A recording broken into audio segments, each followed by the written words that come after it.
Oh, okay. I think we're finally here. Sorry, I apologize.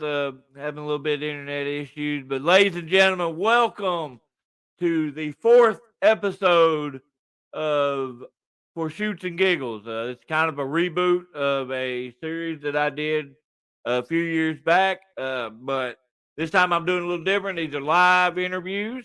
Um, Tune in, ask your questions. If you got something you want to talk about, throw it in the comments. We might not get to it right away, but we will get to it. Uh, but without further ado, let me introduce my guest for this evening. Everybody knows him as the master of fat jitsu, which I think is the greatest thing I've ever heard. But he's also a good friend of mine, and I'm really looking forward to tonight. Ladies and gentlemen, this is the big man, Toomer. What's up, man? What's up? All right, we got a little lag or something. Nah. That was me. That was me. What's Oh, going okay. on? You trying to mess with me? That's what it is. Yep, you Uh, know it. Man, I appreciate you coming on tonight. Give me just a second. Let me message Bruce so he can fix his settings. Uh, Hmm. because otherwise, if you're on Bruce's Facebook, you might not get your comments might not pop up. So, Okay, but that's the normal routine for SDU. So, gotcha, we got gotcha. Mark on here already and Sam. Wow, okay, Yeah, we're getting them in there I've real seen quick. some of the comments. But yeah, so but let's Hey, let's just hold on. oh go ahead. This is crazy that Sam is on here. Um, we was talking about him because I did a Crash Cast podcast a couple of days ago, and we Oh yeah, brought him. So know what I'm telling you about the YouTube? Hi, K yeah. Toomer. We review your content and found severe or repeated violations of community guidelines. Because of this, we'll remove your channel from YouTube. What the crap? Yeah. So looks like I'm gonna be making another one, Oh my lord! I want. I mean, and they don't even. I haven't uploaded any videos since December. Yeah, that's what I was thinking. I knew I hadn't seen nothing on there for a while. This is the second time this has happened too, isn't it? Second time is seven. That is ridiculous, man. Mm-hmm. Is YouTube owned by Meta? Mm-hmm.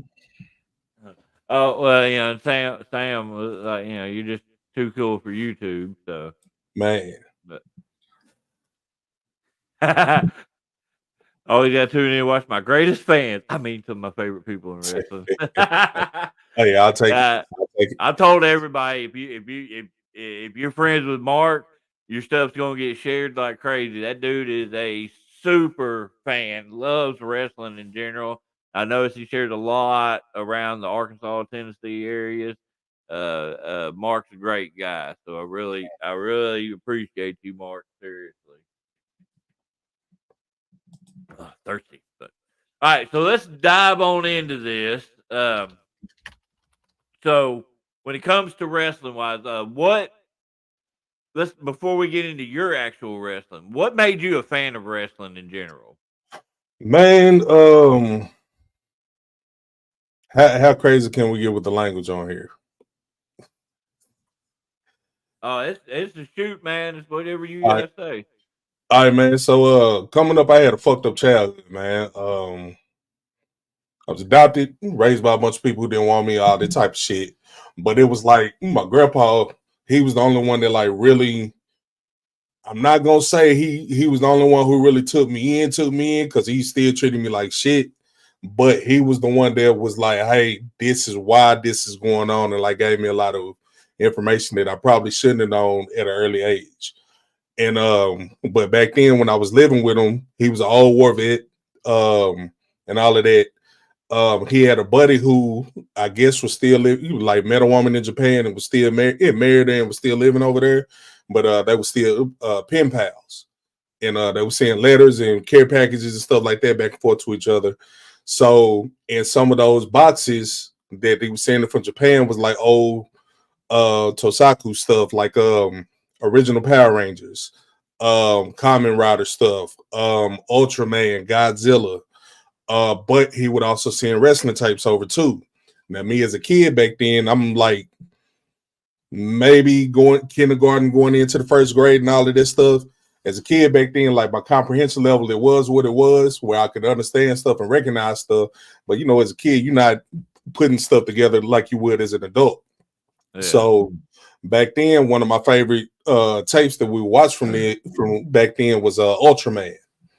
If you know Ultraman, you know Ultraman. But Ultraman, and then also this was around the time when Fox 16 was doing their things when they were adopting like Power Rangers, VR Troopers, Super Samurai Hero Squad, and all of that stuff. Superhero Samurai Squad, my bad. So back then I used to be enamored and caught up with all of that. But then we'll watch the wrestling tapes. And although I didn't know what was going on, I used to get Jushin Thunder Liger confused for one of those Ultraman characters, and that's what kind of pulled me into wrestling. But this was like I said, this was around the time though, like super early as a kid, so I'm not understanding what's going on. But we're watching wrestling because we was just enamored by Jushin Thunder Liger, and then found out, then get introduced to WCW with TNT and all of that stuff, and then caught early stuff of like ECW, like Eastern Championship Wrestling. But around the time when they started jumping into like Extreme Championship Wrestling, a lot of people might not remember this, but they were the first ones where I personally remember seeing like cruiserweights, Dave Malenko, Eddie Guerrero, Chris Jericho, Chris Benoit, Psychosis, Juventud. But I'm not talking about just over here state-wise. I'm talking about over in Japan. They used to do the Super 8 tournaments and all of that stuff, and we was enamored by watching all of that. Had been wise the Pegasus Kid, Lionheart, Eddie is Black Tiger. If you go back and watch those matches, you can see how they, I don't want to say ahead of their time, because I feel like every time we jump into a new gap, they try to say, oh, such and such was ahead of their time at the time. But their work rate at the time was like something totally different, opposed to punching somebody and saying, hey, brother, eat your vitamins, and then punch them again. And like, I was never a big fan of like the over super theatrics and how cheesy certain stuff was. Like, I get flack for saying this for some people. I hated Ultimate Warrior, but I appreciated people like Ultimo Dragon. I didn't really like Hogan, but I appreciate people like a William Regal, or Fit Finley. Um, Macho Man was my guy ever since the fucking cream of the crop promo. But it was certain things that they would do with Macho Man at the time, and this was WCW Macho Man I'm talking about, not WWF Macho Man. It was stuff they was doing at the time to where he seemed to be more of a background character than anything. But you also was building new organic people at the time, with Diamond Dallas Page. Everybody remembers the Goldberg phenomenon. Who else? The whole NWO, the Sting storyline, with Crow Sting. I remember when WCW jumped into a time with the New Blood, when they called themselves revitalizing the whole brand. They had all the champions in the ring and stripped everybody, and then we never really got a payoff from any of it. But situations like that also led to other great memories that I remember, like Booker T. Booker T winning the WCW championship for Scott Steiner. The 707 matches between Booker T and Chris Benoit. Matches with Bub Bagwell. Bub Bagwell was like one of the first ones that I really saw this that said, at least for me in my mind, I was like, hey, ring wise, I may not really be a fan of what he's doing, but he kept the attention of the crowd, because he would hit some big and then jump up, and then they would be all on it. Norman Smiley. But then, of course, started getting a little older. Your interest started changing, started getting into girls and all of that stuff.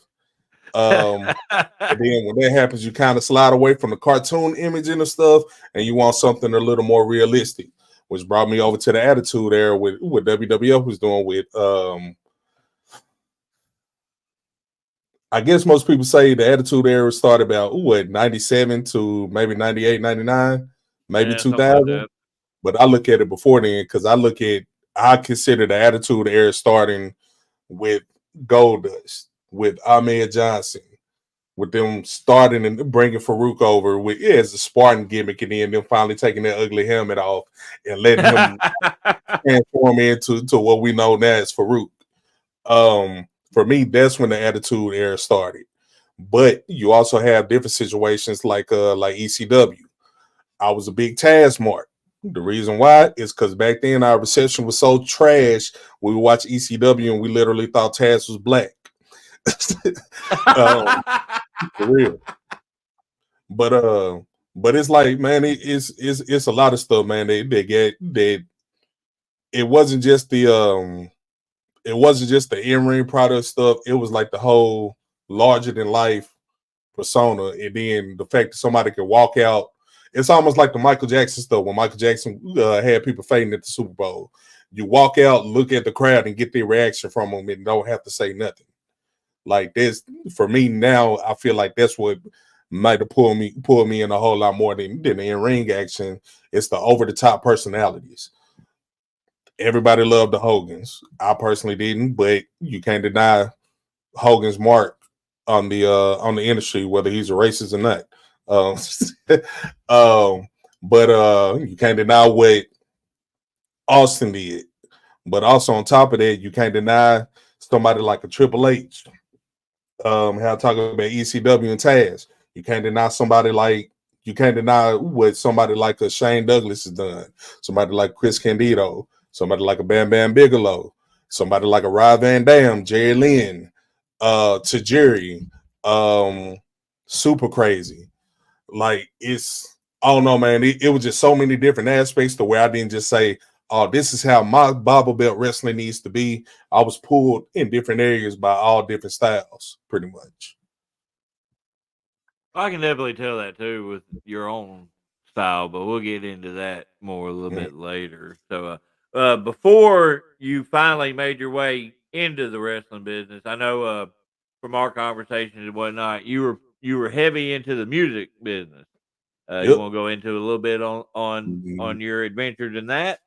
Yeah, music. Like I said, I had a messed up childhood, man, and writing music it was kind of how I can get my thoughts off because I didn't have anybody to talk to.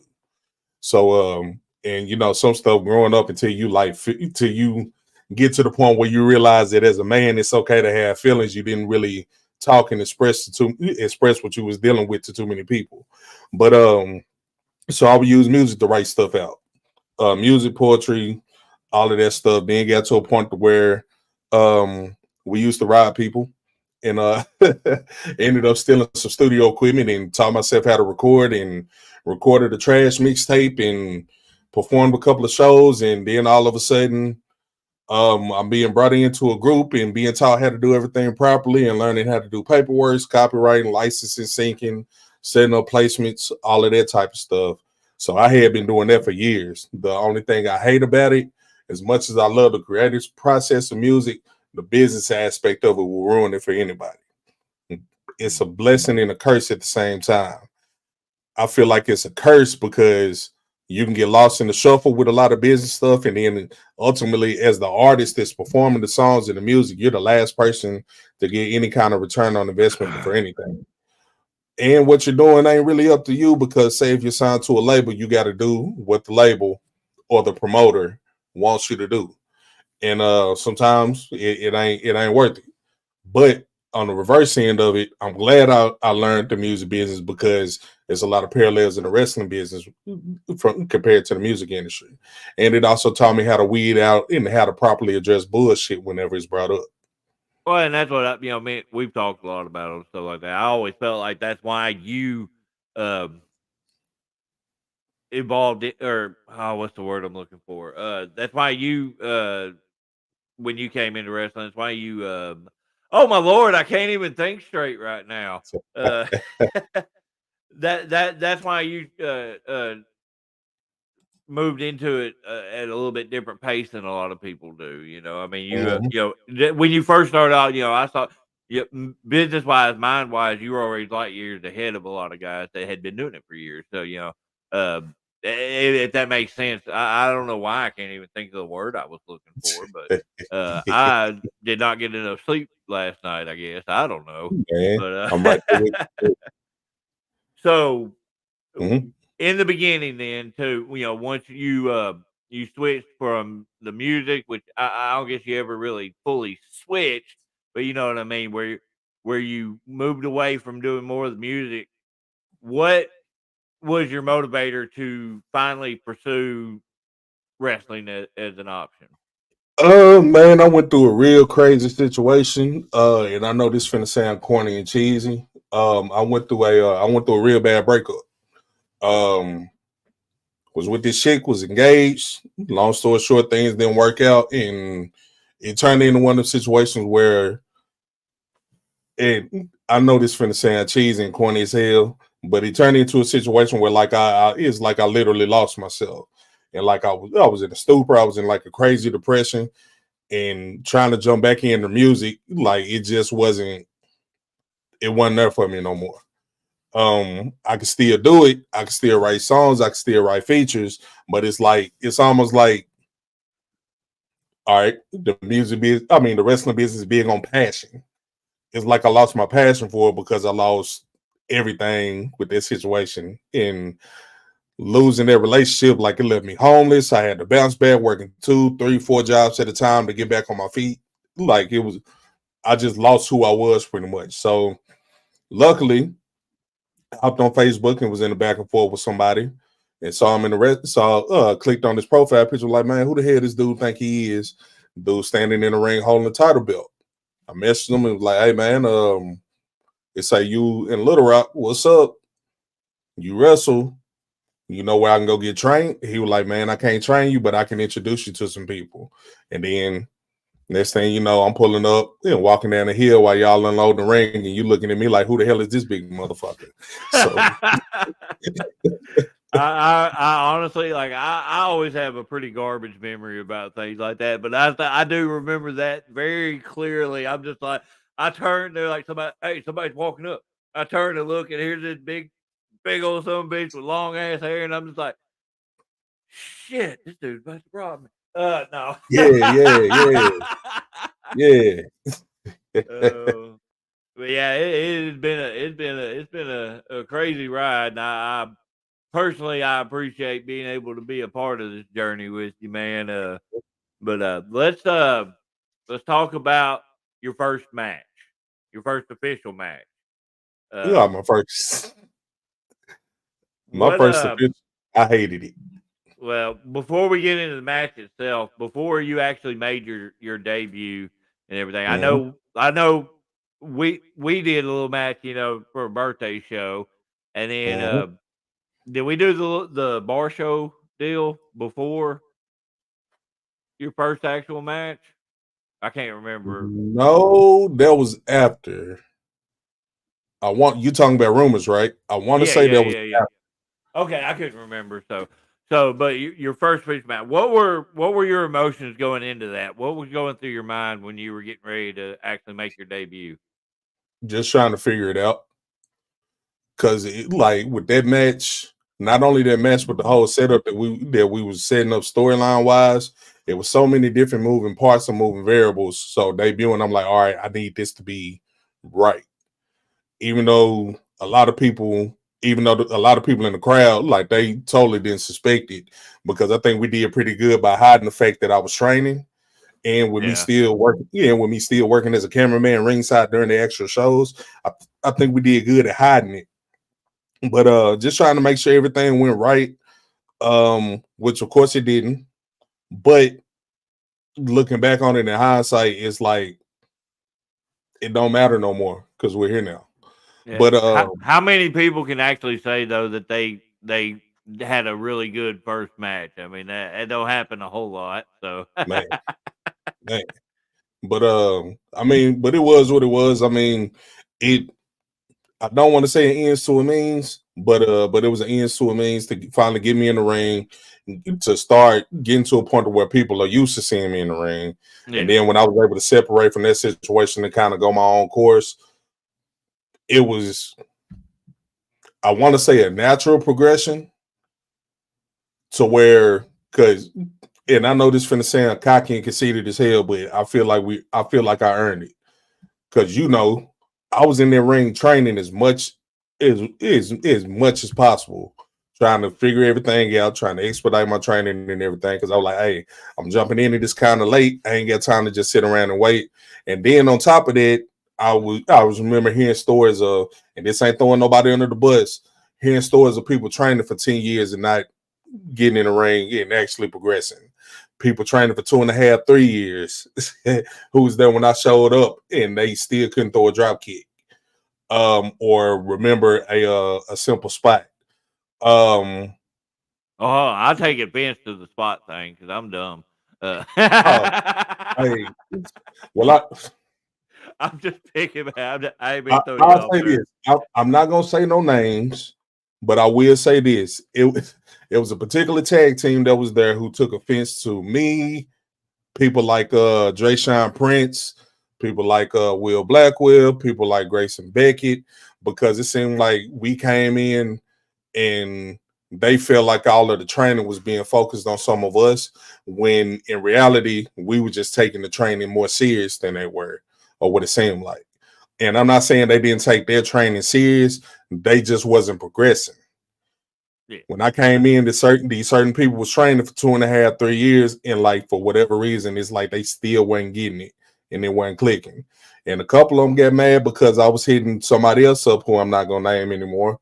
And I was like, hey, I understand the training schedule and everything, but what if I pay you extra money for us to go down there and train on the weeks we don't have shows? And we did that. And so I guess they looked at it like, hey, XYZ, these people are getting preferential treatment. When in reality, I hate saying pay my dues because that's a subjective term, but I pay my dues in regards to our training because I was in there doing what I needed to do, trying to learn how to not just work in the ring, but learn how to call matches, structure matches, and all of that stuff. But then on top of that, turn around and do what I need to do to try to help everybody else out by producing content, by filming and recording everything. Because that's a big aspect a lot of people forget about. Yeah, yeah. I wish So more. I wish more places would put more effort into putting that content out. Even if yeah, it's just getting the match recorded and putting on YouTube. At least it's something. something simple, Not man. everywhere does that. So, And like, before. Oh, go ahead. but and I know this finna sound big headed and arrogant, and somebody might go back and see this and say, he's lying and blah blah blah. But I hate to say this, but it's the truth. At least for where I started training with, when I met all of y'all. When we walked in, I don't know if you was there or not, but I was like, why doesn't anybody know about this? Because this is a gold mine. Why are we not filming anything? Why is there no production? Why is there nothing? Because nobody else knows about this. So I like to think that I had somewhat of a helping hand in getting the social media presence in regard to wrestling in Arkansas, from all of the companies to where it is now, based off of what we started doing. And then you notice you had people like Mr. Paul popping back up. Uh, you had all these different videos from everybody finally taking their clips and posting their clips and showcasing what they can do in and out of the ring, and it started bringing more eyes to the different products that they were a part of. So whether I was a part of it, had a helping hand in it or not, at least I like to tell myself like, hey, I kind of helped jumpstart the whole posting your clips and putting yourself out there thing, because it wasn't many people doing it. Yeah, I've told people 1,000 times, if they want to learn how to get themselves over and put their stuff out there, that you're the guy to talk to. I've told people that, but that also goes into your mindset, the business mindset of it, from your changing from the music industry to wrestling. That's where I was talking about. You were more ahead of your time with it because you already had a mindset for the business side of things. So Uh-huh. you know, before we move forward, Mark has popped a couple questions I hadn't been able to get to yet over here. Uh, your Mount Rushmore of wrestling. I can't answer that one Yeah, because that is a loaded question. I got so many different. It's hard for me to compile it down to just one or four individuals for me, because I take influence. I was inspired and I take influences from everybody, even people I didn't like in the ring. Um, Perfect example, somebody like Viscera. I was not a big fan of Viscera, but I understood his role in I understood what he could do in the ring and why he was set to do certain things in the ring. I Yeah. hated Nicky Midian, but I understand why Nicky Midian was a thing. Naked Midian. God, Yeah, I ain't heard that in a long time. yeah. So Wow, I all right, forgot all about him. so this, and this may kind of explain why I try to work the way that I do, or why I try to operate the way that I do in regards to shows and structuring matches and putting together different stories and everything. When we think about the Attitude Era, we think about who? Think about Stone Colds, the Rocks, the Undertakers. We think about the Triple H's, the Stephanie McMahon's, the Vince McMahon's, but we forget about the Hardcore Hollies. We forget about the Val Venuses. We forget about the D'Lo Browns. Those were the people that were the meat and potatoes of the actual show to give the Hmm. show structure until we get to those segments where it was time for the big four, the big five, or the big six for the main event picture. Yeah. So I always looked at it like, all right, you remember how I talked about Hogan and Macho Man and NWO. Yeah, we tuned in to watch WCW to see what was going on with that, but we know the real meat and potatoes was the cruiserweight division. What was their name? Three Count, Evan Courageous, Oh Sammy yeah. Moore. But you had them, but then you also had Jimmy Wayne Yang was in that The group. Young Dragons. The Young Dragons. You also Yeah. had them that was flying all over the place. You had, as much as I hated it, I loved it at the same time. You had Master P and the No Limit Soldiers on WCW in the group. And then you took that and then took the mask off of Rey Mysterio, put him and Conan in the group, and then they became the Filthy Animals. animals. Yeah. Yeah. So I always looked at stuff like that because we knew the main event picture is gonna be there. The main event picture is gonna be the main event picture. Like, look at what's going on right now with Rock, Roman, Seth, and Cody. Yeah, we know there's there, and we know we gonna get to there. But right now, I'm more interested in what's going on with Gunther. I'm more interested. I can't believe I'm saying this. I'm more interested in what's going on with the Judgment Day. I'm more interested in what's going to happen with R-Truth and Miz, and what's going on with Chad Gable with his situation. What's going on with the women's division? You introducing Jake. I'm more interested in situations like those because we know the main event is going to be what the main event is. But Mm. that also kind of explains why it's hard for me to name four people and say that they're my Mount Rushmore, because it's not just a one man ball game. It's like you have so many different components that makes up the show, and everybody has to play their part for it. And when those people play their parts, the show flows seamlessly. A lot of people don't even think about how instrumental somebody like the Miz is to WWE right now. Yeah. And that's because he's a universal player. He can fit anywhere. He can do the comedy stuff, but he can also do the serious stuff. He can be a baby face. He can also go back to being the heel that everybody hates. And he's also reliable to be there because he don't Reliable. get hurt. Yeah, he's reliable. And that's the biggest thing. But you can't say that out of your main event picture. The Rock's not there every day. Yeah. Roman's not there every day. So I don't know, man. I just look at stuff weird though. Yeah. Mark's other question: have you ever uh, put out an album about wrestling or your career? nah, not about wrestling. Whenever I do music, I try to talk about subjects that I don't want to say wrestling isn't relevant, but I try to talk about subjects that are a little bit more relevant to my personal life. Um, I mean, yeah, I might sprinkle in a few lines of some tidbits and everything, but when I'm writing or working on music, that's just me finding a way to dump these weird thoughts out of my head that's been plaguing me for like forever. But Right. So you just went on this big long thing about your Mount Rushmore not being viable.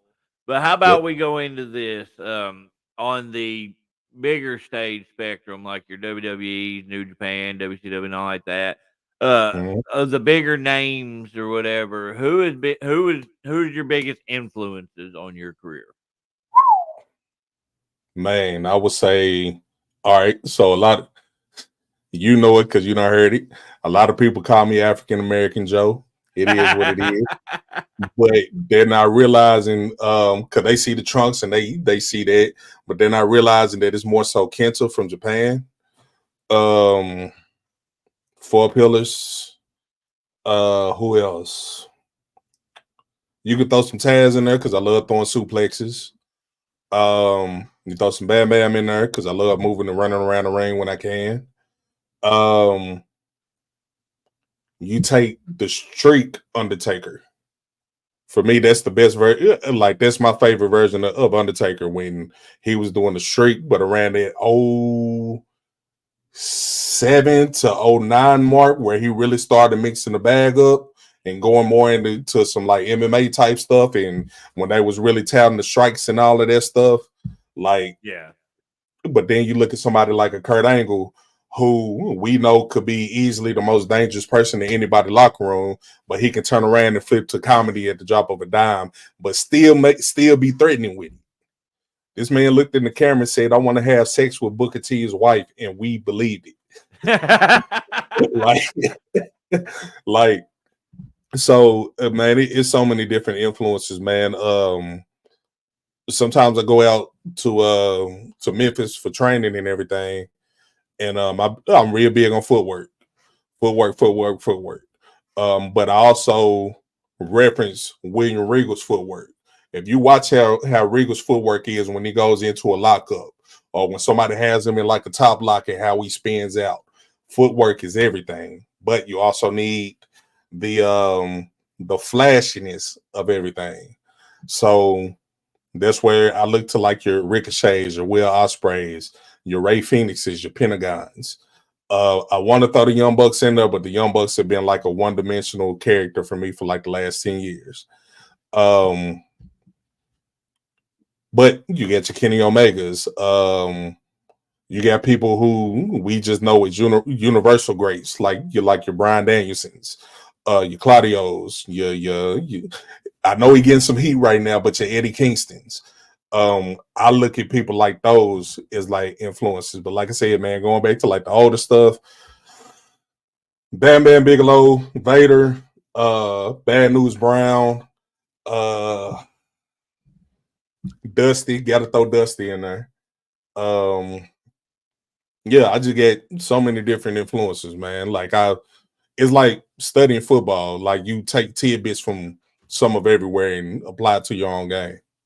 Okay. Well, then let's localize it a little bit more. Uh-huh. Let's talk about your biggest influences on a smaller level. More of the people you've shared locker room with, people you've learned from, people you've been around. Hey, Mhm. Mark, don't bring up Mark Henry because that's what Oh man. everybody tries. Bro, everybody, legit, everybody from the day I started for like a good 2 years, every locker room I went to, you need to work like Mark Henry. You need to work like John Tenta. I'm like, bro, just pipe down, Barbie. Let me do my thing. But no, like I said though, like on a local area, more of a like an indie feel and whatnot. Who have been your biggest influences on your career since you started and everything? Um, that's hard to Oh, say. excuse me. Um, I want to of course I want to name y'all as my original trainers, but it's somebody I'm not gonna name for obvious reasons. Um, but I can say y'all, you, Josh, you got to look at what Will and Grayson doing right now.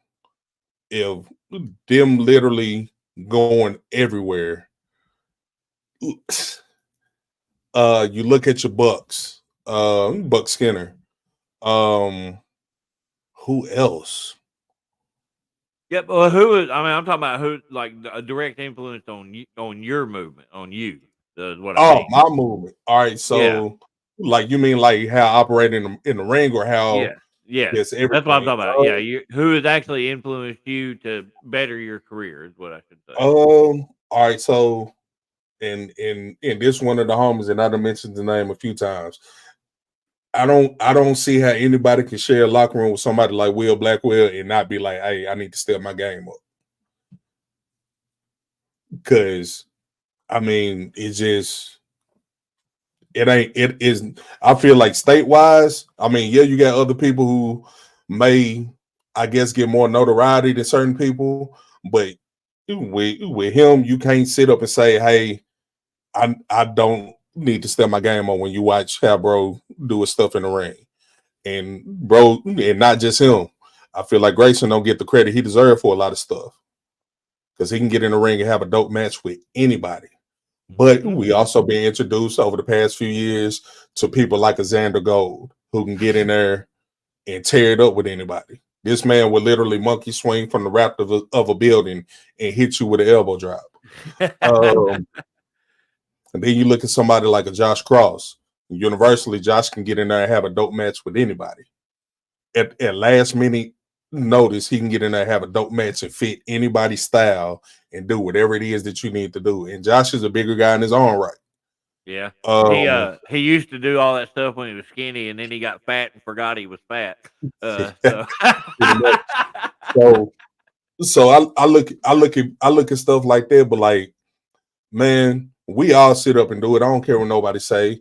Um, I like going to shows and just sitting and watching, but sometimes don't have the time to do that because we're working our own shows. So what I do is, if it's a show that's being uploaded online when I'm at work or something, or when I'm sitting around the house not doing anything, I'm watching other shows, kind of comparing what I'm doing to everybody else's and seeing like, hey, what if I had a match with this person? What if I had a match with that person? So I speaking like, of Cross, oh, what up, man? What up, man? We need to go to Vegas, man. I know you just came back. You ain't take me, you milk drinking bastard. But I didn't mean to make you lose track here. but nah, you good, man. But nah, man, like I said, bro, I sit up and I watch and I study everybody. Study everybody, try to study everything and sit up and say, and I ask myself like the real question, like, would this work for me? If I go to this company, who could I work with to where we can do a dope program to put both of us over, not just the winner or who's going over in whatever angle. But on top of that, what can I contribute to the next show? Or is it even worth my time going to this show? Is it worth my time being associated with certain people because I know they got a lot of backstage bullshit? Is it worth my time going to work for this certain promoter because he's going to give me this big long spiel about how I need to change my in-ring style? So I look at stuff like that and I take all of those different things into consideration just for everything in regards to wrestling in the state, period. Well, and I agree with Miguel here. It's a great mindset. But before I move to my next one, Mark asked this, which I think you kind of went into that kind of stuff And man, already. I study everybody from Abdullah the Butcher to um from Abdullah the Butcher to Brock Lesnar to a Will Ospreay to a Jack Evans to a Human Tornado to Oh man. like, bro, it just goes on and on, man. Like, I just like music, bro. I can watch wrestling all day. I kind of need to get out of this, but I have a bad habit of pulling up YouTube and watching trash wrestling. Uh, I kind of do too. So and be like, yeah, I'm I not think doing that. we've shared a few videos back and forth on that too. So Hmm. Yep. And when so I say trash wrestling, I don't mean anybody local or nothing like that, because you know it's gonna be somebody saying, "Oh, he was talking about me." Rah, no, rah, rah. trust me, I know we've shared some and only we know. Sorry, I had to throw a little jab there. But Oh yeah, man, Macho Mania, Josh. here We'll go comes the with money. that. We'll go with that. Hey, here comes the money. This how here comes the money, bro. Uh, so a couple years ago, you made your way to Memphis wrestling. Hmm. Tell us how that came about. It came off of a promoter line to us. So I was working for a company. I don't care. I'll say it. I know you want to keep this on the up and up, but I mean it's the truth. Freshly peeled, man. I think I need some apple slices right now. But Like, I need some good old Southern Supreme apple slices right now. But hey, but we gotta burn it down first. But damn, what was I saying? Hold on. Oh man, hold Getting on. cranked at Memphis, getting going to Yeah, Memphis. all right. So I was working for a company, RWE, and I can give a little bit of the backstory, but since we want to keep everything positive, I'm not gonna go into the details of everything. But from day one, a lot of stuff was being played, not just against me, but against certain other people. So you would have one talent that was like, "Hey, I want you to come and work for my company." Blah blah blah. I'm thinking about being you to be my first champion. But then on the way home from a Georgia trip, I'm getting a phone call saying, "Hey, Tom, I really want to bring you in. I like what you and you guys are doing. I want y'all to come in. I'm going to build you to be my first champion." So with that, you have somebody in the middle playing both sides. So say me and you are in a situation and we're being tasked to work together for an angle. And you're being told you're going to be champ. I'm being told it's building towards me being champ. So we're naturally bumping heads on how this angle is going to be built. And then from that, it turns into some personal situations to where you're having private conversations with this promoter, and this promoter is saying, "Oh, look at what this motherfucker Toomer done said, blah, blah, blah." And then they're coming to me, "Look what this motherfucker David done said, and blah, blah, blah." And then it started a whole bunch of BS from day one. Now, me being in my situation where I'm the green guy of the group, I had to let certain stuff play out. Because if I would have spoke up and addressed things the way that I can now, it would have placed a bad reputation on my name.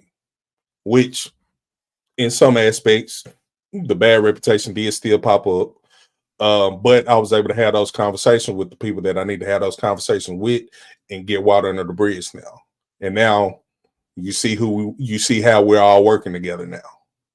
But we had a situation to where um a promoter lied to us, told us, yeah, it's gonna be like a working relationship type deal with us at Memphis Wrestling.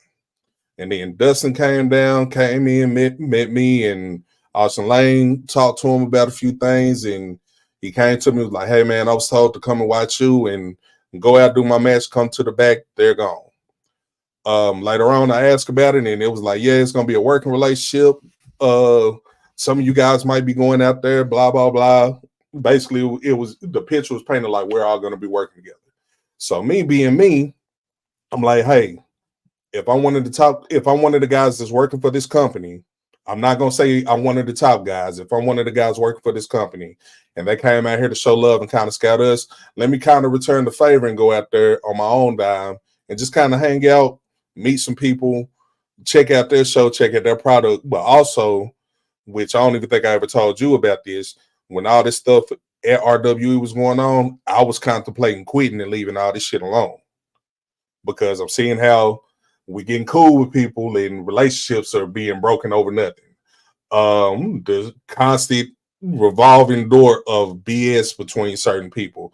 I was just over it at that time. So I was already contemplating just kind of stepping away because I did everything I wanted to do just by doing what I did at RWE. So I'm like, hey, it is what it is. But then the homies like Will, um, and I hope bro doing all right, even though we don't really talk no more. Matt Odom, they was like, "Hey, come get in the car, come go to Georgia with us." Going to Georgia and being able to work out there showed that yeah, it's still BS in wrestling, but it don't have to be BS in wrestling because everything out there was a big party.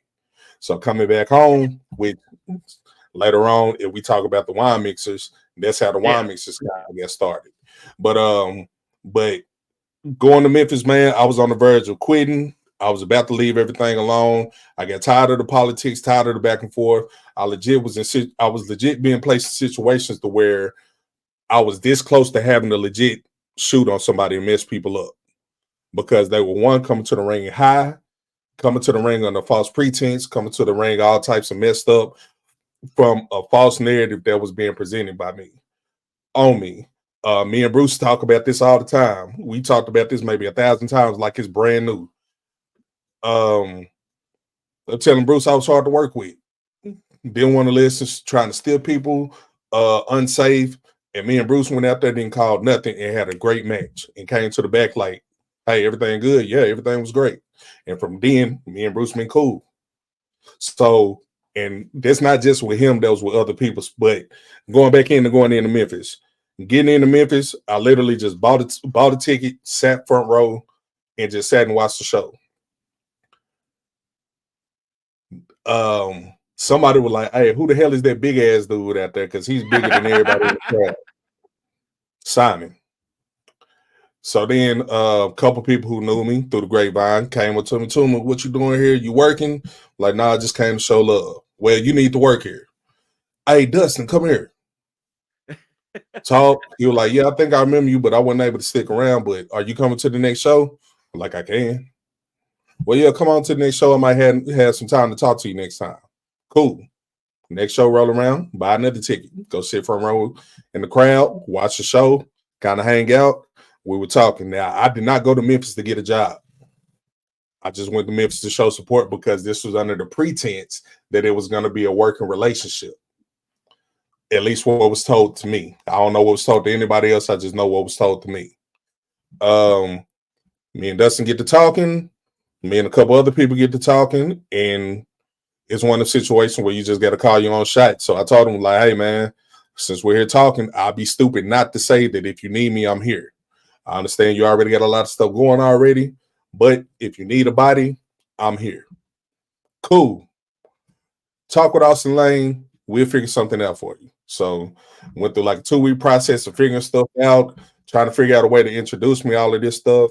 I was going to come in as a heavy for someone in the women's division. I showed up with what they told me to go and get. They wanted me to be like a big bad boss man with like a tuxedo suit and all this type stuff. They just wrote like I still got the suit, bro. I went and spent like maybe $350 something on a suit that I've never wore, because Oh when I wow. got there with that suit, somebody was like, "No, he showed up. He's on time. He's here before everybody. I already like him more than what we're gonna set him up with. Let's go ahead and give him a match." They gave me a match. Put somebody over who I'm not gonna name. Put somebody over. King Cobra went to the back and he was like, "Hey, wrong person won that match." And from there, I've been in. And literally everything that a lot of people do see from me is just showing up, doing what I need to do. It ain't no politics, no backstabbing, no, hey, I don't want to work with this guy. It's just showing up and doing what I need to do. And then, of course, kind of create my own opportunities by being in relationships with certain people. Yeah. So, but that's how I got into Memphis. So, segueing from that, and segue was the word I was looking for earlier that I couldn't remember. So you brought it up. Let's bring it. Let's talk about it. Battle of the Catalina wine mixture. Yep. How'd that come about? Man, from what I remember, us on the road coming home and just being on our bitching and moaning and crying and complaining stuff amongst our homeboys like everybody does. And we was talking about a lot of stuff we didn't agree with, talked about stuff that we liked, and I don't know if this is known about me for everybody, but I'm the type of person, man, if I'm doing something, I want to bring my guys with me. And if I'm doing something that's gonna benefit me, I want it to benefit everybody. So I don't exactly know which one of us threw it up first, but one of us was like, why don't we just do our own show? Nobody in this area that I'm in was doing anything. So why don't we just do our own show? Will was like, cool, we gonna get the planning it out. And so we literally went through like 6 months of like going back and forth about this imaginary show. And then we was finally like, hey, how much would it cost to get it set up? You think you can find the building? Found the building, found the ring set up, all of that ring set up. Well, we found the ring set up and everything just flowed, man. The first one was good. The second one was great. The third one, not so much, because of other situations. The next one, though, I got some big stuff planned for it. I got something planned for it that's so crazy, I might have to push it off until next year. Wow. All right. Yep. But That's how the Moamis get the, that's how it popped up, man. Basically, we tired of bullshit. Wanted to do our own. I don't even say we wanted to do our own thing. We just wanted a dope place and a dope environment to work, man. Because you know, Josh know, a couple other people who may be in the know. It was a lot of toxic and crazy situations that should have never took place that really affected some of everybody. And I feel in a lot of places and in a lot of ways it held a lot of people back from what they could have been doing. But we here now. Uh, what we got over here? Mark is a question machine. Here we go. Uh, What's the state you haven't worked in you'd like to work in? um, I want to say Philadelphia. Philadelphia is not a state, but I know what you mean. So, the reason why I say that I got a homie, Ruthless Lala. If you don't know who she is, look her up. Coldest spinning clothesline you'll ever see. This little bitty woman is making dudes my size do backflips off her spinning discus. Damn. Um, but she cool people, and I know she's up in that area, and she gave me the invite. I just hadn't had a chance to get up there. Um, I wanted to do work in Texas. I got the invite to do work in Texas, which we'll kind of get to that a little later. Got to do work for a big promotion in Texas that I hope has established a good relationship, which also got a phone number programmed in my phone that I still can't believe I get. Yeah. And Yeah. but but ultimately though, man, with the way the internet works, man, as long as you put dope content out, man, you can pretty much work anywhere, at least from what I believe. Yeah. A lot of this wrestling stuff is basically off who sees you, who likes you, and who thinks you're dependable. So you've done, the Arkansas scene, your Tennessee, Mhm. Memphis and whatnot. You put on your own stuff, this, that, and the other. Uh, what has been your favorite match that you've been a part of? I gotta say, that's tough for me to say. I got three. I got three I can name. Um, ASWF. One of the matches with me and Matt Odom, because at the time it was a situation to where it was nothing for us, and bro was like, "Hey, I'll work Toomer," and it almost like organically was forced to put us together to work the type of best that we did. But the reason why I like it is because we both at the time was young, trying to figure out what's going on, trying to figure out our own stride. So we was literally just big move, big move, big move, big move, big move, big move, big.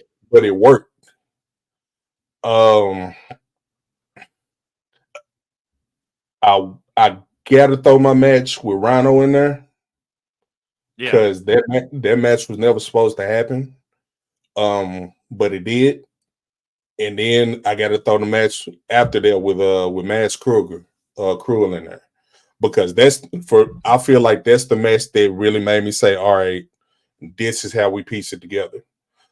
All of the big flashy moves and all of that stuff is cool, but fighting him and working him, it helped me learn how to structure everything to where it made more sense opposed to just spamming moves. So, with that being said, then who's been your favorite guy overall to work with on in a general term? Not necessarily a specific match, but overall, who's your favorite person to get in the ring with? Oh, that's hard to answer because it be because I like to do so much different stuff. So I like to work my smaller guys that way I can keep up with them. I like to work the bigger guys because I like throwing big people around that shouldn't be thrown, even when they think I'm not gonna throw them. If I hook you, you going. But I like situations where I'm working people with crazy characters to where we get the storytelling aspect to where now it's like, yeah, you got your moves and your flashiness, but now we're in a situation where we got to make it mean something to keep the people's attention. Um, so that's like the Mount Rushmore question. That's hard for me to answer, man. Uh, like, all right, so think about it. I don't know how my fat ass did it, but I just went 30 minutes with Xander Gold.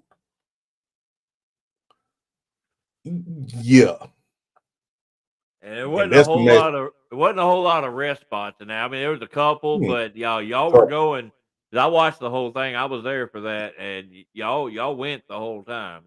and that was a situation where you have to tell the story within the match because the people was there, but they ain't give a fuck about no damn storyline or no setup or nothing like that. So we had to tell the story in the match of what we was doing and tell the importance of why you have this person who's representing over here fighting this one person who's representing over here and why these two people are ultimately coming to a 30-minute time limit draw. So, and I think the way that we set it up, I mean, yeah, I ain't gonna say it was a couple hiccups, but hindsight is always, oh, I should have did this or I should have did that. But I think for what we did, it was dope, and it kept the crowd's attention all the way to the end. And a lot of people don't realize 30 minutes is a long time to keep somebody's attention for a Especially in wrestling wrestling, yeah. Oh hell, I'm doing good to get 30 seconds out. But match. so with the whole Memphis stuff and everything like that, you have a lot of opportunities to work some big names and all like that. But Mhm. I'm talking about realistically wise and everything like that. What's the dream match for you? What's the dream match? So I currently got two. Of course, you already know who I'm finna say. I before he done, I gotta get Joe before he's done. But on the other side of that, I want to work Matt Cardona, Oh and yeah. and I say Cardona not just for the sake of me working him, but Cardona going to any show instantly puts on for everybody else on the card because it's gonna be a packed house, and he's gonna do something that's gonna benefit everybody. Yeah, yeah. The guy has definitely become a full rounded wrestler. Mhm. Like he don't give a shit what he does, Nah, he don't care. as long as it makes sense, it makes him money. Yep, yep. Oh But Lord. it's somebody that I definitely want to get. Of course, like I said, the dream matches. Yeah, I want Joe. Yeah, I want the Minoru Suzuki's. On the flip end, though, I want the Calvin Tankmans. I want the Mr. Grahams. I've been in there with Big Trouble being Bishop a couple times. Um, it's man, I can name 1,000 people right now. I just want somebody that's not gonna make me die. Uh, Man, man. oh Lord. So, oh, I had a brain fart. You're talking about. I know I'm kind of all over the place on stuff, but hey, that's how this works. This is just all good fun. We're throwing stuff together. But you're talking about, you're traveling to Georgia and you're constantly driving to Memphis and this, that, and the other. I know you got a road story that's gonna make everybody laugh. What's your favorite road story? Man, I got a few of them. Clown, what up, bro? Uh, Sleeping in Clown's passenger seat on the way to shows.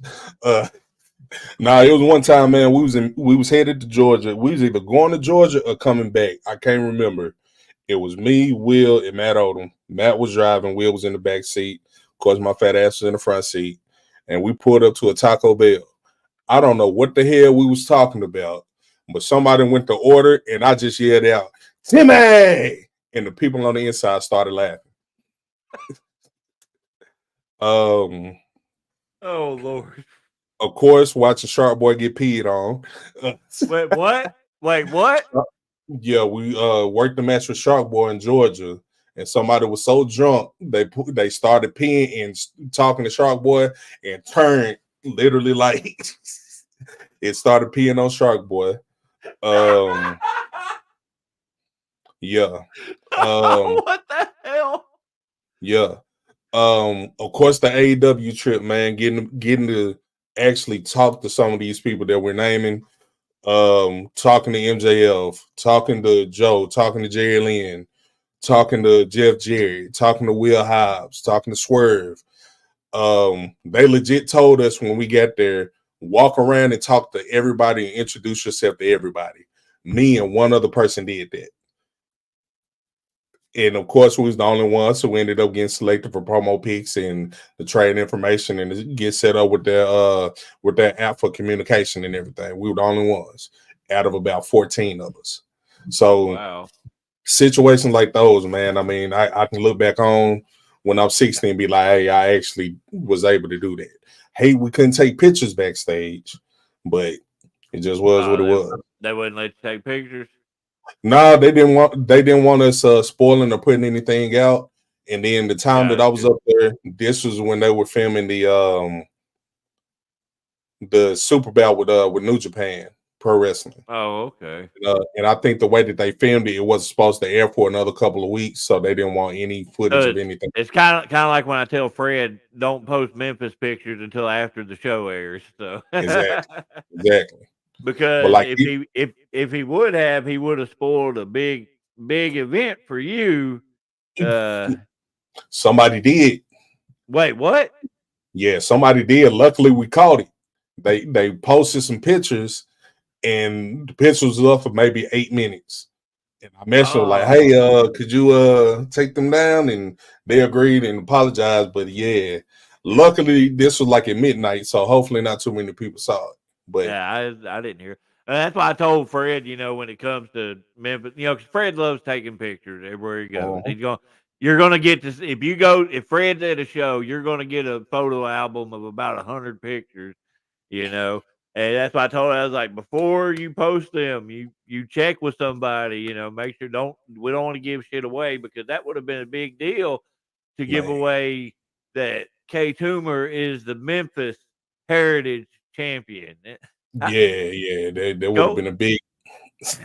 Let's talk about that for a second.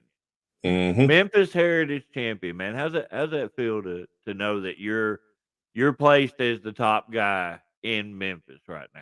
So for me, it's funny because when I first got into Memphis, it was a couple people still bitching and complaining about me because we haven't had those conversations that needed to Yeah. be had. And I feel like doing that basically proved a lot of people wrong, even people that we started with. Um, I haven't spoken to this person since a lot of stuff with the RWE stuff happened, but even proving some of our trainers wrong. Anybody who had anything bad or ill will to say about anybody from our little collective circle, I feel like doing that proving them wrong because I feel like, and I could be wrong, and this is just a subjective opinion, but based off of everything that I saw in the wrestling business when I came in, I feel like I did everything the right way. I didn't backstab anybody. I went sleeping with nobody, wife or daughter, to get influence on my position in the company. I didn't go and start a company and book myself as the heavyweight champion. I feel like I naturally found a way to progress. You can go ahead and laugh. Oh, I You was can laugh. You know laughing. you go to. But I feel like, We know a few places that are that way. So and I'm not taking shots at them. I'm not taking shots at anybody. But this is just it's just me spitballing and just being honest about it, man. A lot of people wrote not just myself off, but they wrote a lot of us off. But here it is. We're the ones that's actually still thriving, still progressing. We're making it to bigger stages. We're on a bigger platform. Some people here locally in the state to try to say, oh, the Memphis thing is just a YouTube show. Bro, y'all have no idea what's going on. the reach that everything gets, because it's not just YouTube. There's a lot of platforms that's on. I did not realize it until I finally, I made my way there. Mhm. Or should I say that masked idiot made his way there, and some of the response I've gotten just from the one spot that has aired has been amazing. Really, Yeah, it caught me off guard. Really, yeah, even though that most people during the episode, all they want to say was, "Who is this weird laughing hyena?" Uh, yep. Like, like I kid you not, I legit got a video of me doing a 540 kick or a trouble in paradise. that has 2.5 million views right now. Wow. Based off of what we're doing in Memphis, because like I said, regardless of people respect it or not, it just is what it is. I know what's going on because I have a little bit more peek behind the scenes than even some of the guys that's on the roster. But we're legit reaching. In the last year, we went double with our reach on analytics as far as Yeah. subscribers, viewers, touches, counts, outreach, and this is YouTube. That's not including the different television stations that we're on. That's not including the different streaming sites that we're on. This is just based off YouTube. We got people over in the UK that do vlogs, or not vlogs. They do write-up reviews on our show every week, and people don't Wow. know. People here don't know about that. Yeah, I Uh, didn't know about that. Yep. So it's like it's way bigger than what people who aren't involved see. It's not a Memphis wrestling versus any other company in the region type deal. You've been in the meetings. What he say all the time? Hey, we not competing with nobody. We just gonna focus on what we doing. Yeah. I feel like that's the best thing to do because we've been in a situation to where it was like, oh, they're doing that up the road. Forget them, blah blah blah. Then all of a sudden we working with them. Yeah. So I never liked the what do they call it? What's the word that I've been hearing recently a lot? The tribalism. yep, Is that the tribalism. term? I've never I've been a always fan of that myself. I've You know. always hated tribalism, man. You know, but like, and again, I will say a massive congrats to you though. Memphis Heritage Champion. You're also uh the champion over at MACW. What was it? Yep. Unified Arkansas Yeah. Champion? Is that what it's called? Yeah, the Unified Arkansas Heavyweight Championship. Yeah, that's been And a that long was, time that was coming crazy. too, but Yeah, and that was crazy too, doing that. all within a few weeks of each other, all of this happened. Yeah. So we can It talk just proves that it takes time to build a about certain rep. Uh, I a can't even reputation. talk. Yeah, A that's the word. reputation.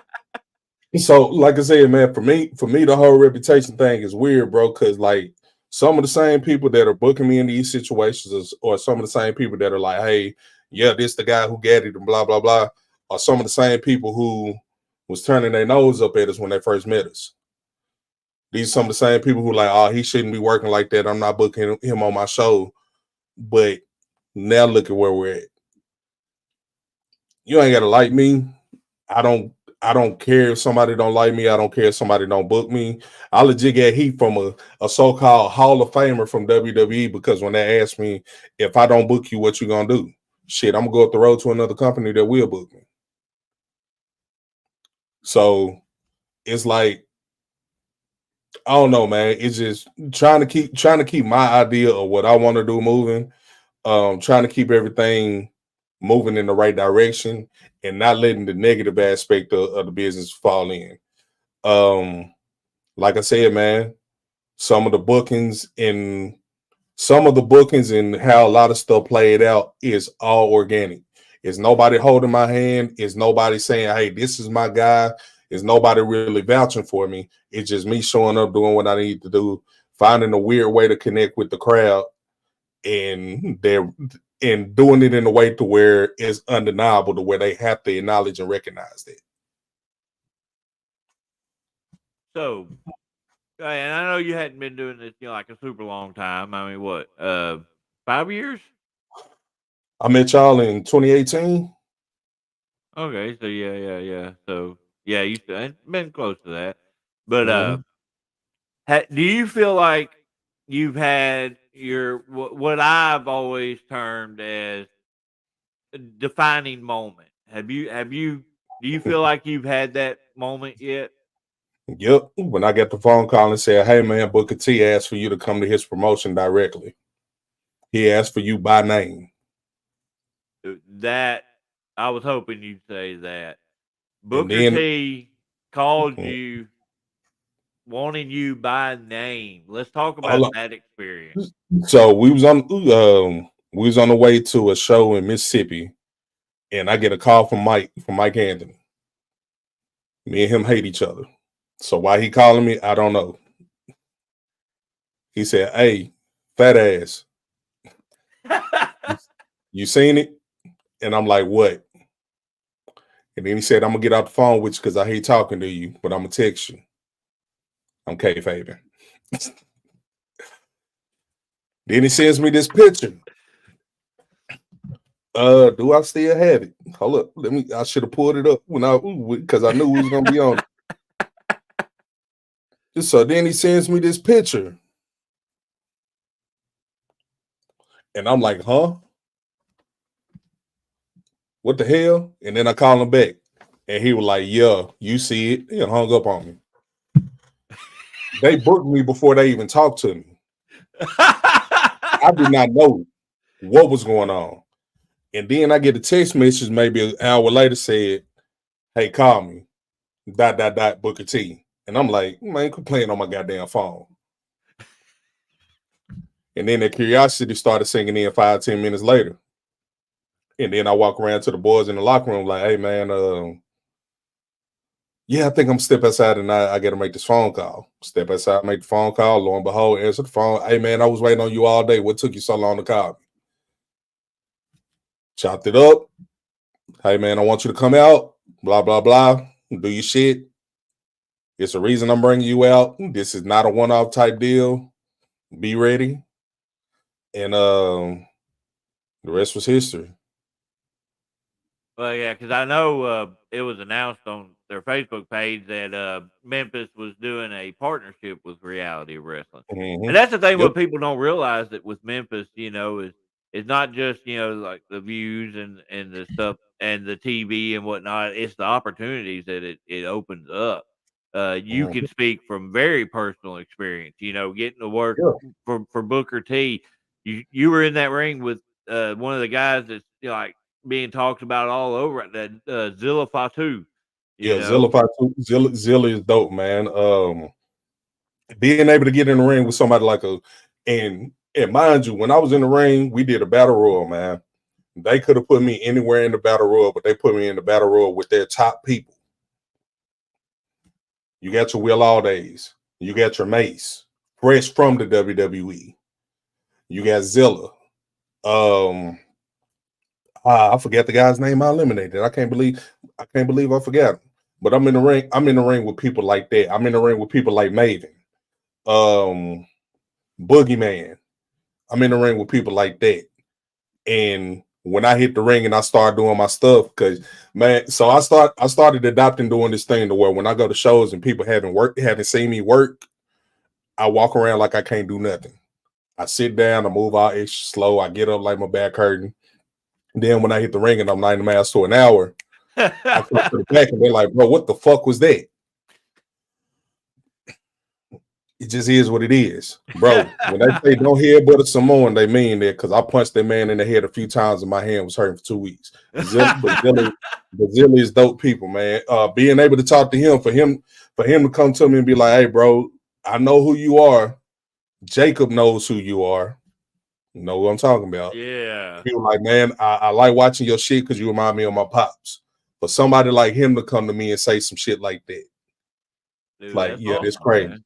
But it also, and this is kind of going back to the Memphis wrestling stuff, because you never know who you're gonna run into. To have Chavo Guerrero tell me that, to have Marty Elias tell me that. If you don't know who Marty is, you don't know wrestling. To have Gabe Sapolsky tell me that, and then to have Gabe put me over and actually help me get other bookings on a larger platform.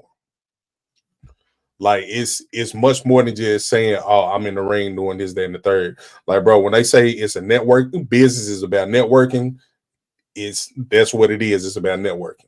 You do a show, link up with somebody, have dope conversation with them, trade contact information with them, and if they actually like you, they will put you on other situations. Yeah. Well, and that's what I've told a lot of people with the Memphis thing too. It's like, you know, you've got, you've worked with, Rhino. I know since I've been around and stuff like that. Cruel has been on there multiple times. Tommy Mhm. Dreamer, Yep. Lance Archer, oh shit, the big dude that just signed with Uh, Impact or TNA. AJ Top Dollar. AJ Francis. Yeah, Top Dollar. I was Yep. talking about Hammerstone as well. I mean, Hammerstone. stuff Yeah. like that. You're getting to meet these guys that have made it to that level that a lot of us strive for, Hmm. and you realize, they're just normal people like us. But that's right there is you're seeing these stepping stones where there's a possibility to reach that goal. Yeah, like And bro, this is giving you that opportunity. like I probably shouldn't incriminate myself, but I got to smoke a blunt with Teddy Long. Who can say that? Like, who can and I know this is finna sound arrogant and big headed. Who else from the area we come from who were these asshats to us when we were first getting started or when they were first introduced to us? How many people can say, hey bro, I smoked the blunt with Teddy Long?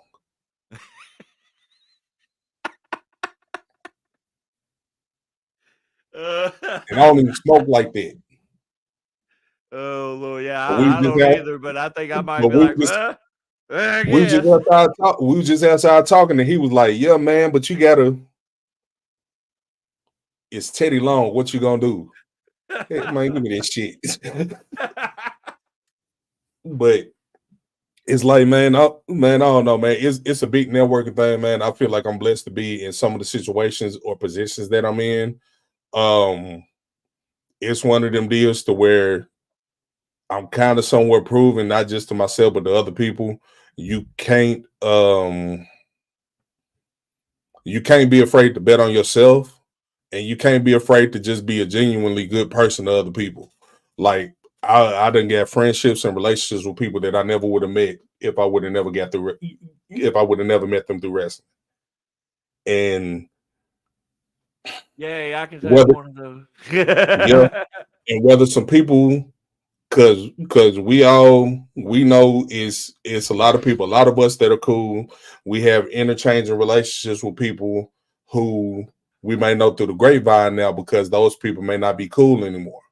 But when it come down to it, whether somebody likes me or not, whether someone agrees with me right now or not, they can't say I did anything to cause them any harm or ill will. And I've always done something to try to either help them or elevate them from whatever situation they was in.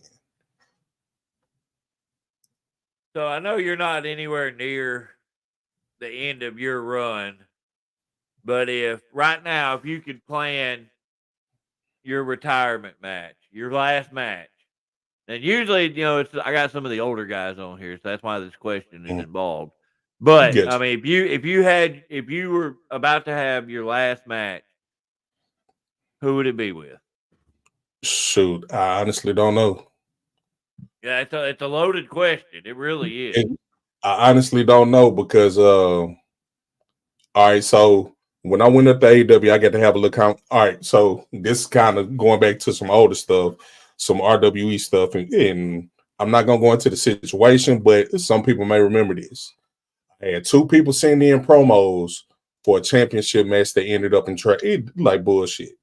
Those two people was Christopher Daniels and Mark Henry.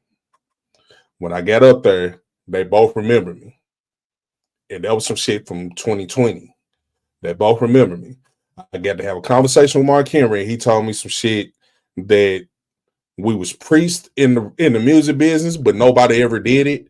And I feel like some of the stuff that myself, Will, Grayson, you, Bruce, um, and I'm just naming people in this area that this pertains to. He told me straight up, what you always want to do is make sure that you leave this shit in a better position than it was when you was in it for the next crop of people. So hopefully through what I'm doing, some new person or somebody who may have been told no may say, hey, blah, blah, blah. I want to get my shit in. Let me figure out what I need to do. And then they go off on their own expedition and create their own storyline and do their own WWE My Rise career mode for themselves, for their personal careers.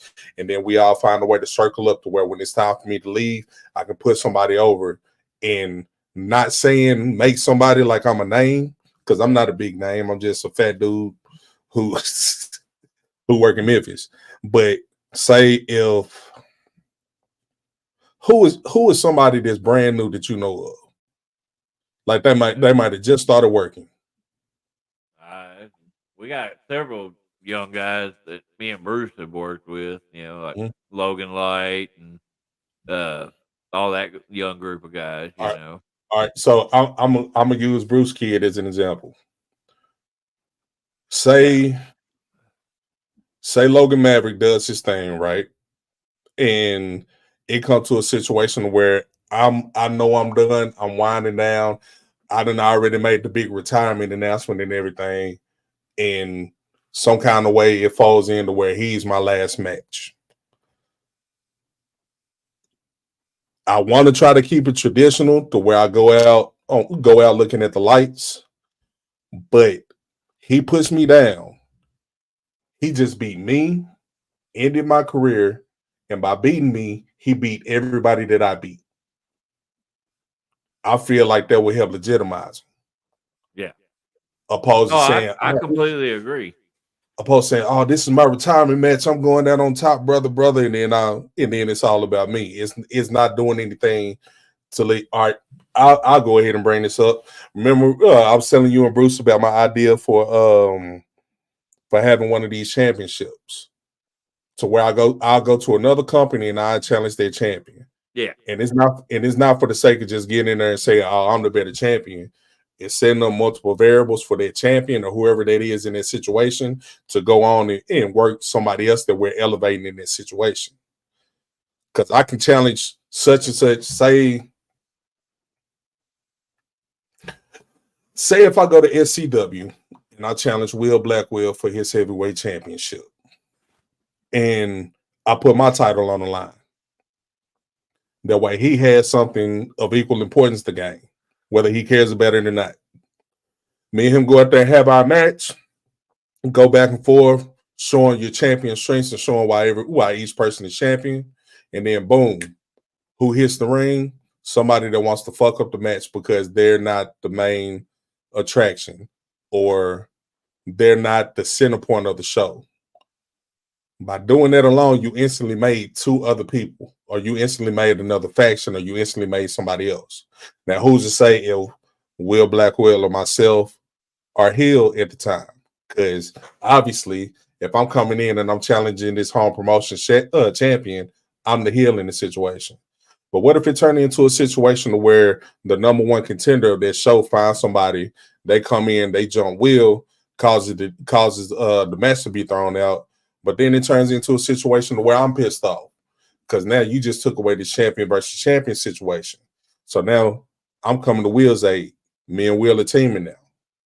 And now we instantly put a situation to where you put Will in a situation to where he's more established as a champ within his own promotion, but you instantly brought whoever their number one contender is or their heel or whoever, you brought them up to their level to where they're now legit in a situation. And then whoever they're with is tagging with them or teaming with them in that situation too.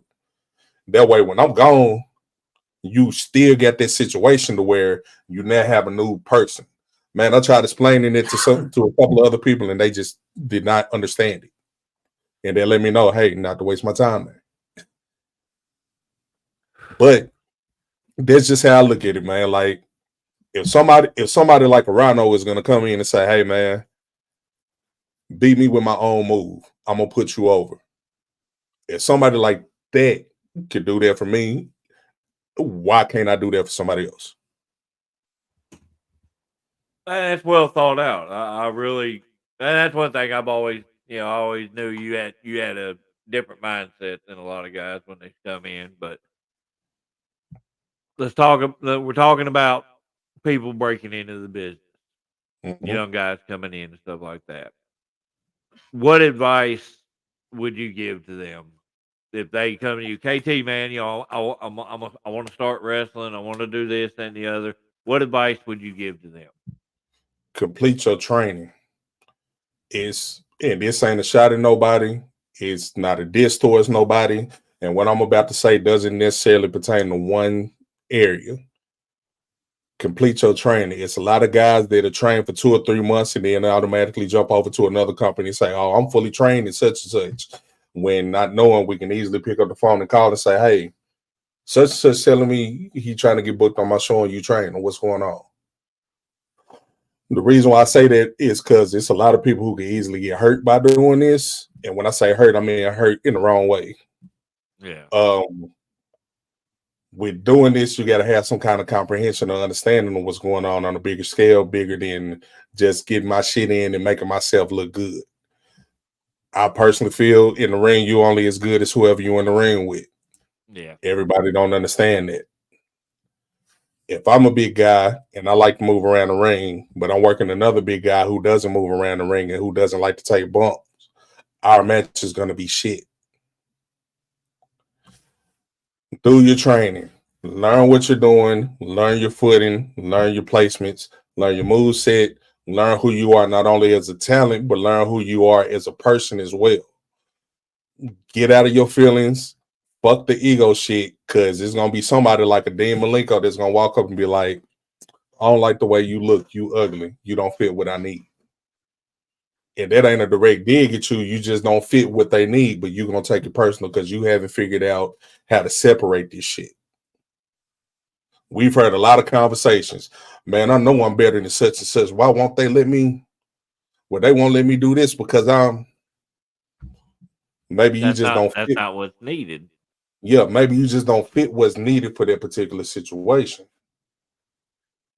But So, I can use that. I'll use myself as an example.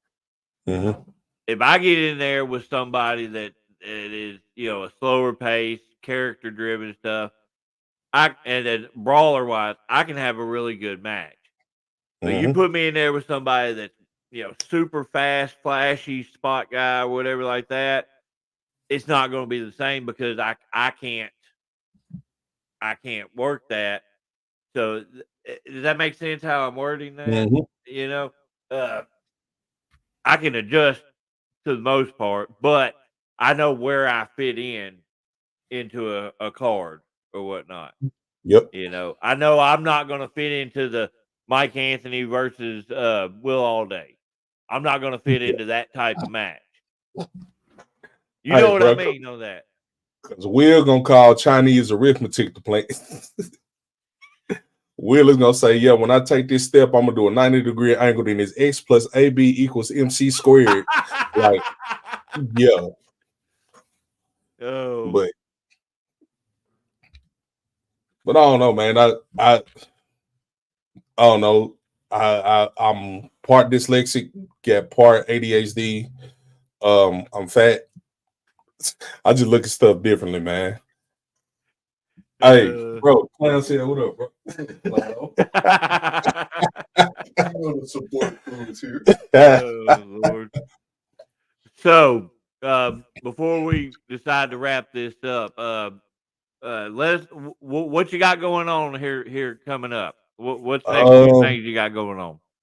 we got the WrestleMania watch party in Memphis at Dave and Buster's. I'm gonna be holding, and then the day after that, for night two, I'm gonna have like a little get together here at the crib to watch night two. Um, we're about to set some dope stuff up television wise. With Memphis Wrestling, with the title situation, we're about to set some dope stuff up with that. Had a couple text messages with Booker. Was like, "Hey, I'm planning some stuff. Be ready." Working on more music. Working on doing this. Um, Working on redoing another YouTube channel now. Uh, Yeah, Doing getting to acting like the little movie and music video stuff that I did last weekend. Kind of get that bug back on me for like being in front of the camera. So yeah. I'm gonna be back on that stuff soon and just staying consistent, man. Trying to stay consistent and trying to keep stuff rolling. Cause it's like now we're in a situation where, and I hope somebody hears this and it resonates with them. But now I'm in a situation where I have to be selfish and I have to be big headed and a little arrogant. Cause now I'm the main guy for two different companies now. And I'm not just repping for those two different companies. I'm repping for everybody on their roster. And then I would like to say I'm repping for everybody in our area or the scene that I have been able to work with from different companies, even though I may not work for those companies. I feel like it's a lot that needs to be represented in a good light, opposed to saying, hey, I'm the champ, come watch me wrestle, and then we don't do nothing, and you're only drawing 12 people. So that's what's next, man. Just trying to keep the ball rolling, man. Keep the ball rolling in a good, in a positive direction. Hell yeah, I love hearing that, man. I love hearing that. I really appreciate you coming on here, man. I knew this was going to be a very, very interesting interview. I mean, hell, we went an hour and a half on everything, so Hey, it I ain't was lying. long. It's the longest one I've done. Hey, So well, I think Dale's was pretty close to this, but hey, hey, that's what she said. not if she was around me. Uh, That's what she said. but again, I do appreciate you, man. And again, I've told you 100 times. I'll tell you 100 more times, man. I'm extremely proud of you. You definitely, from the time that I met you to now, you have grown not only as a person but as a performer, as a human being. I'm extremely proud of everything you've done, and I'm glad to be a footnote in your story. I just hope to see a whole lot more chapters wrote. You know. Oh man, we moving in the right direction, man. Yeah, definitely. But We moving up until it's time to start moving down. right. Had a couple people pop in here just at the last of this, Man, Jamie Davis and then Aaron. hey, what's happening? What's happening? Yeah, Appreciate that, he man. called us right at the end here, Aaron. But ladies and gentlemen, I appreciate you tuning in. Tune in tomorrow night. Special Dummies Unit. Our normal retardation is back. And be on the lookout on our Facebook page for more of these. I've got probably about 10 more interviews set up already. So we've got some more content coming out. But Oh, and KT, remember, we're a couple of months away from summer. Go ahead and start training to watch your ass on a regular basis. Get ready. everybody.